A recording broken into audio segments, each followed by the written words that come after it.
Malam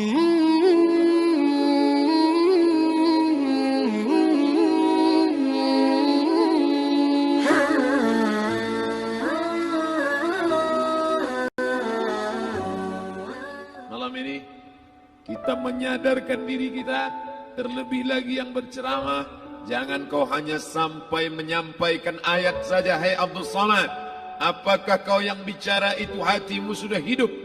Senantiasa merasakan diri, aku orang paling hina, aku orang paling kotor, ditempelkan kening ke lantai di tempat yang diinjak tapak kaki, mengatakan bahwa aku bukan siapa-siapa. Umur diberikan Allah 40, 60, 70. Berapa yang kupakai untuk menolong agama Allah? Berapa yang kupakai untuk mengingat Allah? Mata, tangan, telinga, kaki akan diminta tanggung jawab di hadapan Allah. Dulu dibangga-banggakan, dihormati, dimuliakan. Yang kami muliakan Al-Mukarram, Al-Ustaz. Tapi pada saat tiba masanya, yang kita bawa tak lain tak bukan innallaha la yanzuru ila ajsamikum. Allah tak menengok badan, fisik, bentuk tubuh, baju. Ini sampulnya saja. Wala ila suwarikum, Allah tak menengok rupa, wajah. Walakin yanzuru ila qulub. Hati kamu yang bersih itulah yang kau bawa menghadap Allah Subhanahu wa taala. Yauma la yanfa'u malun, harta tak berguna. Wala banun, anak tak bisa menolong. Harta tak berguna, anak tak mampu menolong. Illa man atallah, kecuali orang yang datang menghadap Allah biqalbin salim,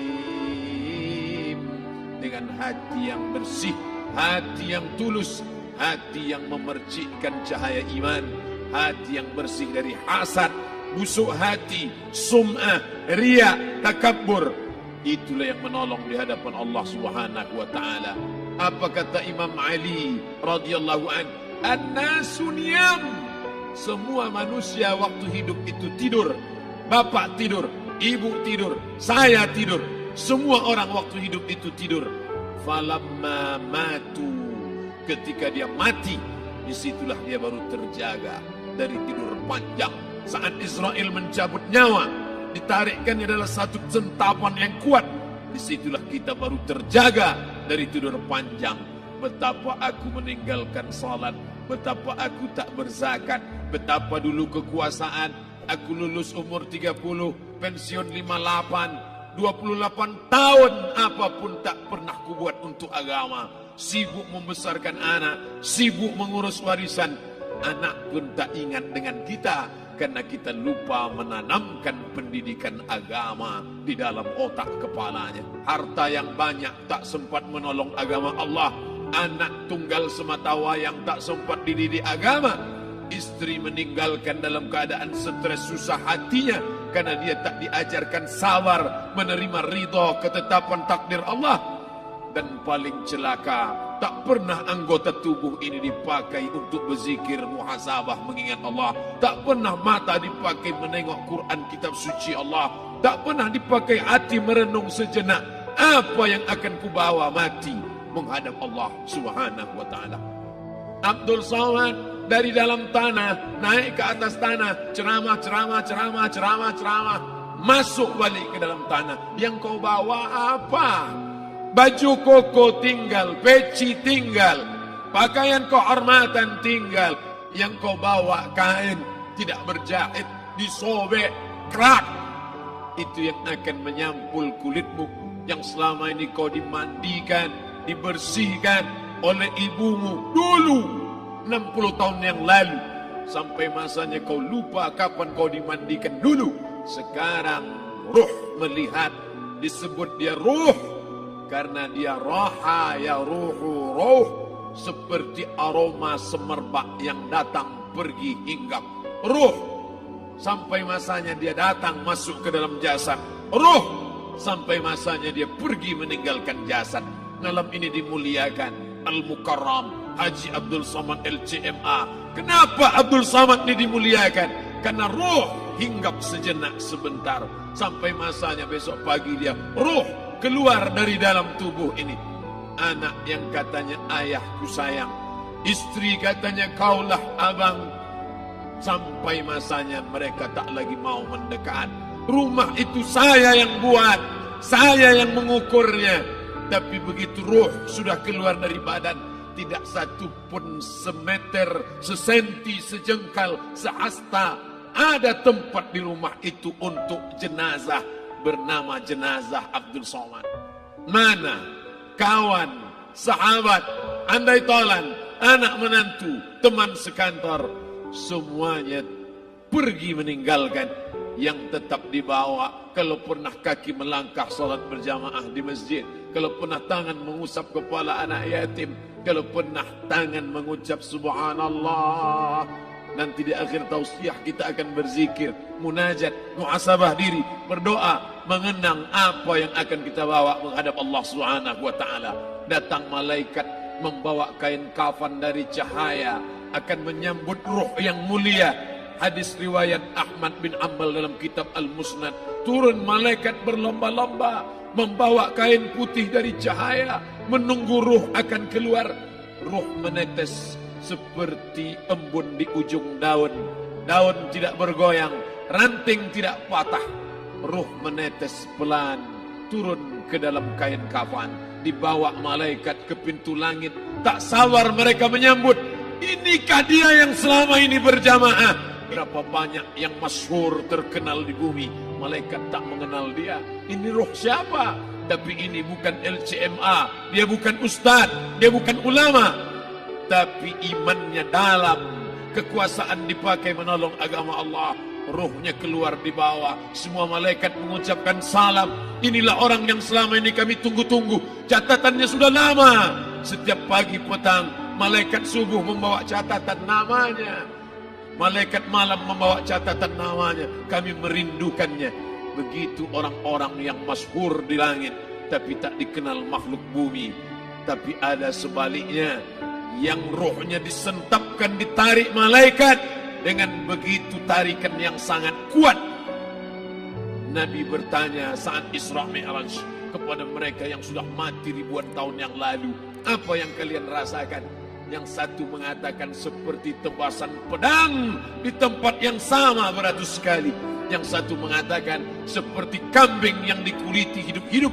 Yang satu mengatakan seperti mata kail pancing ditarik dari kulit yang basah.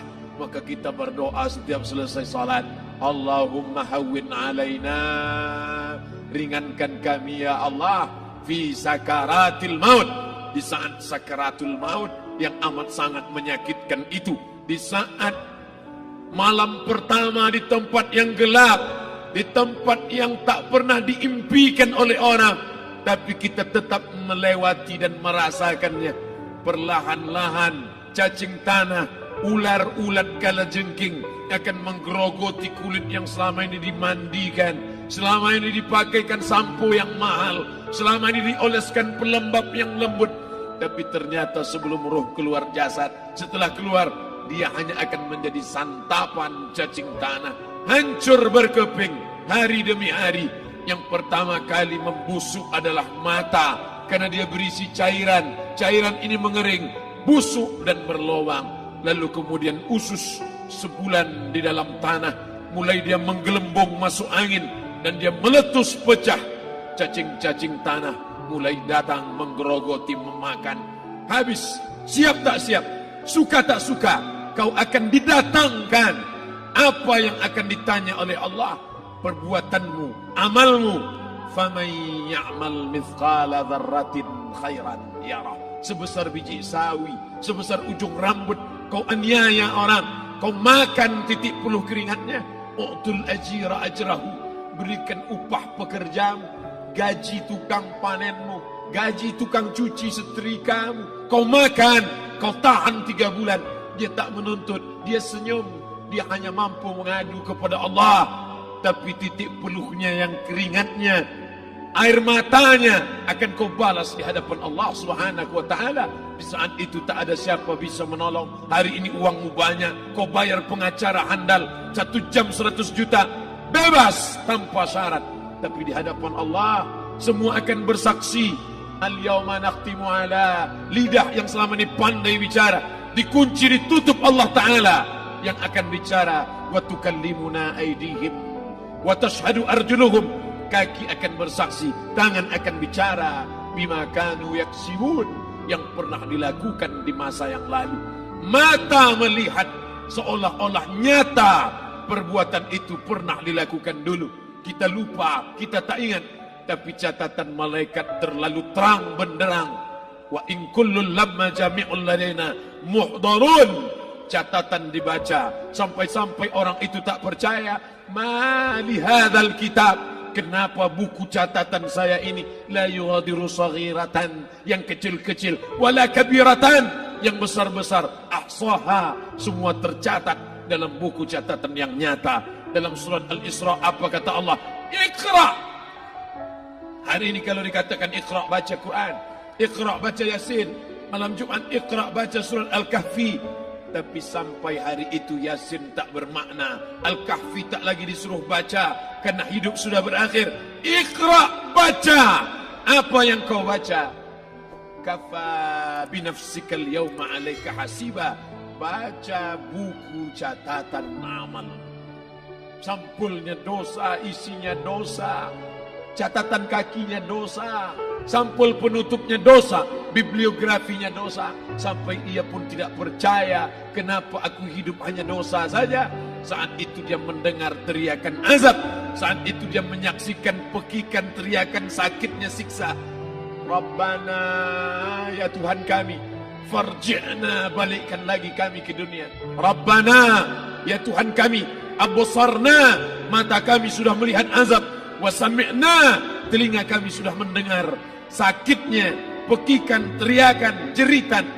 Farji'na, balikkan lagi kami ke dunia. Na'mal salihan, kami ingin amal saleh, kami ingin bantu masjid, kami ingin sekolahkan anak yatim, kami ingin muliakan fakir miskin, kami ingin bantu panti jompo. Farji'na, balikkan lagi kami dunia. Kami ingin salat tahajud, kami ingin tahiyatul masjid, kami ingin puasa sunat.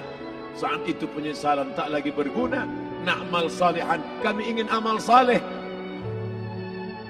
Andai kau beri kami tenggat waktu, ya Allah, laula akhartani, kalau kau beri aku waktu, ila ajalin qarib, aku tak minta hidup 1000 tahun, ila ajalin qarib, sebentar saja kau hidupkan aku, ya Allah. Di situ orang baru tahu apa yang pernah dilakukan dulu, yang di masa lalu. Tak ada cara lain kecuali malam ini kita bertaubat, taubat nasuha, mandi, solat sunat taubat. Ma min muslimin yuznibu zamban, ada orang silap, khilaf, buat dosa, salah. Siapa yang tak pernah salah? Sedangkan datuk moyang kita Adam pun salah, tapi dia mengetahui, sadar salahnya. Dia berdoa, Rabbana zalamna anfusana, kami sudah menzalimi diri kami. Wa illam taghfir lana, kalau engkau tidak mengampuni kami, wa tarhamna, kalau kau tidak merahmati kami, dan akunanna minal khasirin, kami termasuk orang yang rugi, ya Allah. Maka malam ini kita bermunajat kepada Allah, berdoa, mengenang masa lalu, bergelimang dosa, besok tak akan kita ulang. Kita minta ampun kepada Allah Subhanahu wa taala. Astaghfirullahalazim, astaghfirullahalazim, astaghfirullahalazim.